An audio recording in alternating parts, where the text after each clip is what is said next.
Army is made up of different cultures. Hey, I am Chuck the Bureaucrat, and today I'm going to share an observation about the different subcultures within the Army and the ways they tend to behave. These admittedly stereotypical descriptions of how people behave seem to be centered around the different career management fields like infantry, armor, quartermaster, transportation, and military intelligence. And I'm going to submit that having an appreciation for these nuances can be very helpful early in your career for finding the community that is the right place for you. And what's more, it helps you build effective teams as you move forward. Okay, here's the main observation.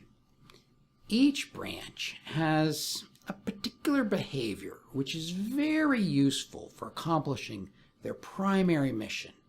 But by the time they get to the Pentagon level, and oftentimes sooner, well, it can generate some strange problems. For example, most infantry leaders can push a human being to the very limit of their physical ability and then squeeze just a little bit more out of them. Armor officers are often very good at coordinating small teams that they may not even be able to see in order to accomplish a combined effect. But most of these behaviors come with completely predictable shortcomings. For instance, aviation folks are able to understand incredibly complex systems and make split-second technical decisions. But that focus tends to be on the current mission. Until they make a safe landing, nothing else matters. So, aviation folks may not necessarily take the long view. Personally, I think a lot of our pilot shortages are a symptom of this particular inclination. But you see it with the logistics people, too. I mean, the supply guys learn early on that nobody wants to deal with the paperwork. They just want the stuff. But those same people don't want any problems with the paperwork when it comes time for a change of command inventory. So, supply people, we kind of spend a lot of time sneaking around, making sure the paperwork is straight. Signal folks, listen, if the boss can talk, they don't touch anything. But the second that the battalion commander loses communications, they will move heaven and earth to reestablish communications, and quite frankly, they don't care what it takes to get back on the air. And while this might seem like kind of satirical nonsense, it has an important implication for your success. Number one, when you first pick a career field, whether you're at MEPS or you're some cadet filling out a dream sheet, when you first join a branch, it's helpful to select one that kind of matches your natural way of looking at the world. There's a distinct difference in the thinking applied by a human resources specialist and a mechanic. And if you find yourself on the wrong side of the spectrum, well, you'll find that you're unhappy and it's hard to be successful. The second use of this admittedly crude caricature of how different career fields work lies in just getting things done.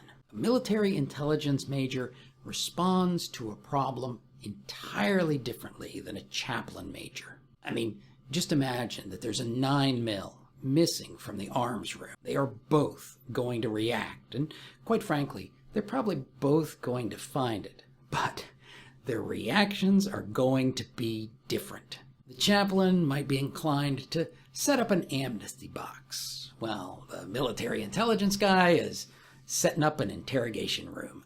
Anyways, this gets to the third way that understanding these nuances of behavior can be useful, and that is by building and leading diverse and successful teams. Those of you working in the planning, programming, budgeting, and execution cycle are quickly going to discover that the finance folks are laser focused on making sure that the money adds up. And that's because they learned very early on that if the cash box doesn't balance at the end of the day, ain't nobody going home until we figure out why.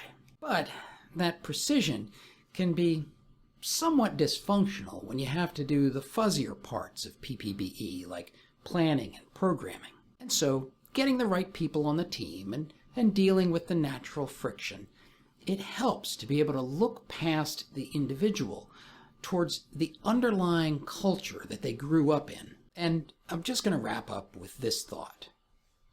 Building teams of people who have diverse worldviews, well, that can be a key to long-term success. If your whole staff thinks that everything that everybody on the staff is doing makes perfect sense, well, then it's a pretty good bet that the people outside of your echo chamber aren't necessarily going to understand you, and they might just ignore you. But putting together a mix of people on your team helps you improve your internal communications so that when you take your message to a wider audience, it's easier for them to understand where you're coming from.